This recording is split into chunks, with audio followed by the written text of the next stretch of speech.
ఒక ప్రత్యేకమైన కార్యం ఉంది. నా జీవితంలో ఎప్పుడు చేయను అనుకున్నాను కొన్ని, దేవుడు ఎప్పుడు చేయను అనుకున్నదే చేపిస్తూ ఉంటాడు.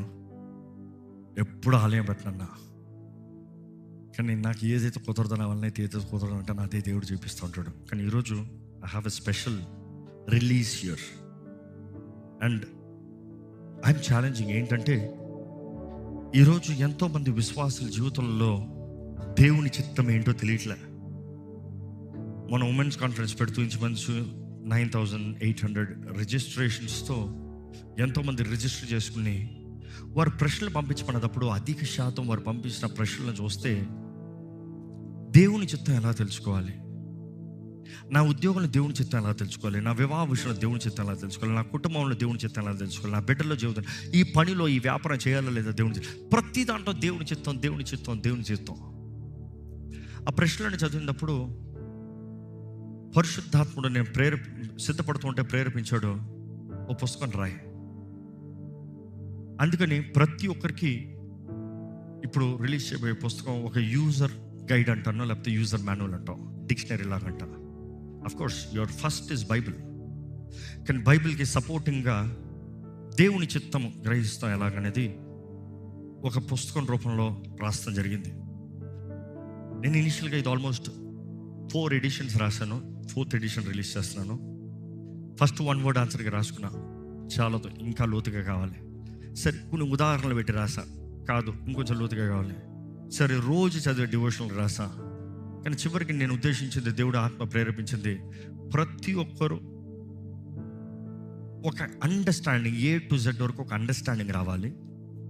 లోతుగా నేను వివరించుకుంటాను, కానీ ప్రతి ఒక్కరూ ఒక ఇది నాకు తెలీదు అని చెప్పకూడదు. ఈ బుక్ చదివేటప్పుడు నేను ఇవ్వగలిగిన సవాల్ అదే.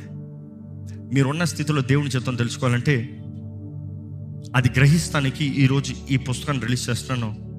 ఇది చదివినప్పుడు you will not say I don't know, ఇంకా నాకు తెలియదు అని చెప్పరు. కొన్నిసార్లు దేవుడు నీతో ఆయన చిత్తం ఏంటో మాట్లాడాల్సిన అవసరం లేదు, ఎందుకంటే ఆల్రెడీ ఆయన వాక్లో ఆయన ఇచ్చేసాడు. ఆయన వాక్ తెలుసుకున్న నీవు, ప్రభువా నీ చిత్తం ఏంటి అని 100 సార్లు నువ్వు అడిగినా నీకు జవాబు రాదు. ఇది నా చిత్తం అనే సూచన రాదు, వర్డ్ రాదు, ఎందుకంటే ఆల్రెడీ ఆయన చెప్పి పెట్టాడు కాబట్టి. సో ఈ రీతిగా ప్రతి ఒక్కటి ఎక్స్ప్లెయిన్ చేసుకుంటూ ఆయన చిత్తం ఎలా గ్రహించాలి. ఈరోజు నిజంగా ఒకటి అంటానండి, ఒక వ్యక్తి తన జీవితంలో దేవుని చిత్తం తెలుసుకుంటే తన గమ్యం ఏంటో తెలుసుకుంటాడు, తన జీవిత ఉద్దేశం ఏంటో తెలుసుకుంటాడు. సో దేవుని చిత్తానికి ఆయన ఉద్దేశము ఎలా తెలుసుకోవాలి నీ పట్ల ప్రతి ఒక్కరికి తగిన మాట ఉంటుంది. And of course I'm challenging, it will not be boring at all. హీబ్రూలో నుండి, గ్రీక్లో నుండి, అదే సమయంలో ఎక్కువ థియాలజీ వెళ్ళిపోదు, ఒక మాటలో చూపించుకుంటూ ప్రతిరోజు నువ్వు కొద్దిసేపు చదివినంతసేపు నువ్వు అర్థం చేసుకున్న రీతిగా, అదే సమయంలో ఎక్కడ ఆపినా మరలా కంటిన్యూ చేసే రీతిగా. నా ఇదేంటంటే ఒక లీజర్గా క్యాజువల్గా చదివే వ్యక్తి ఒక రోజు కొంచెమే చదువుతాను, ఒక 2 నిమిషాలు 3 నిమిషాలు చదువుతాను అంటే ఆ 3 నిమిషాలు చదివినా 24 రోజులు ముగించవచ్చు అన్న లెక్క. కానీ పట్టామనుకో ఒక రోజులో ముగించవచ్చు, కొన్ని గంటల్లో ముగించవచ్చు. కానీ నిజంగా మీకు దీవెనకరంగా ఉండటానికి దేవుడు ప్రేరేపించిన దాన్ని బట్టి, ఎందుకంటే దేవుని చిత్తం గురించి మాట్లాడటానికి నేను అనేక సార్లు ప్రయత్నం చేసి 1.5-2 గంటల సేపు మాట్లాడినా కూడా కేవలం ఇంట్రొడక్షన్లో ఉండిపోతాం చూసా. కానీ ఎప్పటికి సంపూర్ణంగా చెప్తామో అని రాత్రి పగలను కూర్చి ఇది రాసి పెన్ను పేపర్ పెట్టుకుని రాసి, నేను ఎక్కువ ఓల్డ్ స్టైల్ పెన్ను పేపర్ పెట్టి రాయాలి. సో 4 ఎడిషన్లు రాయినప్పుడు రాసి మళ్ళీ పక్కన పెట్టి మళ్ళీ రాసి మళ్ళీ పక్కన పెట్టి మళ్ళీ రాసి ఇంచుమించు ఒక 148 పేజీలు 150 పేజీలు రాసి మీ ముందు తీసుకొస్తాం జరిగింది. అండ్ ఈరోజు మొదటిసారిగా కర్నూలులో ఇక్కడే మీ మధ్య రిలీజ్ చేయబోతాం జరుగుతుంది. అండ్ ఈరోజు ఈ పుస్తకం మీ అందరికీ దీవెనకరంగా ఉండాలని ప్రార్థన చేసి రిలీజ్ చేయబోతున్నాను.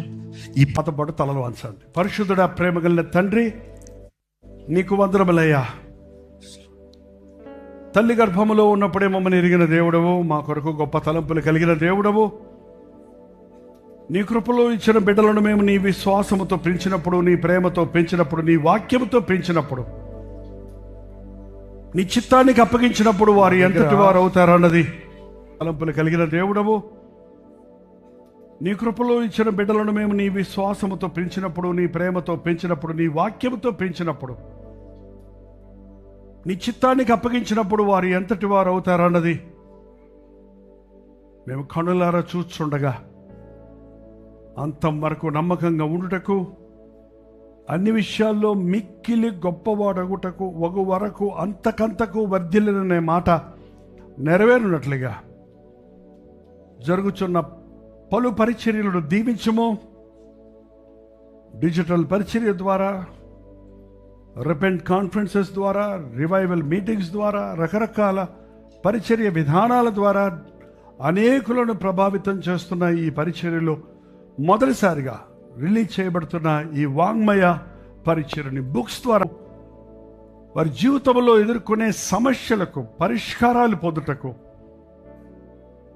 ఏదొక హ్యాండ్ బుక్గా ఉండినట్లు ఈ పుస్తకమును నీవు అభిషేకించుము. ఈనాటి యవనస్తులు వారి చేతుల్లో ఈ పుస్తకమును ఉంచుకొని వారి సమస్యలకు ఎప్పటికప్పుడు పరిష్కారం కనుగొన్నట్లుగా లేఖనంలో నుండి తీయబడిన సత్యములతో నిండిన ఈ పుస్తకముల్లోని ప్రతి మాట ప్రతి ఒక్కరి సమస్యకు పరిష్కారం ఇచ్చినట్లుగా దీవించమని యేసు క్రీస్తు నామములో అడుగుచున్నాను తండ్రి, ఆమేన్. ఓకే.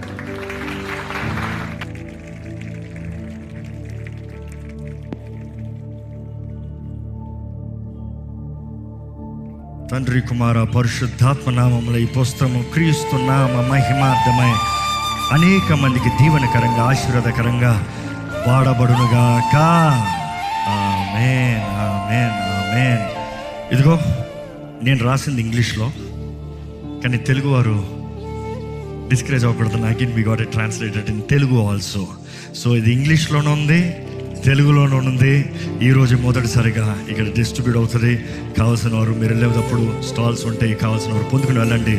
దేవునికి దగ్గరగా ఉండండి, దేవునిలో దీవించబడండి. God bless all.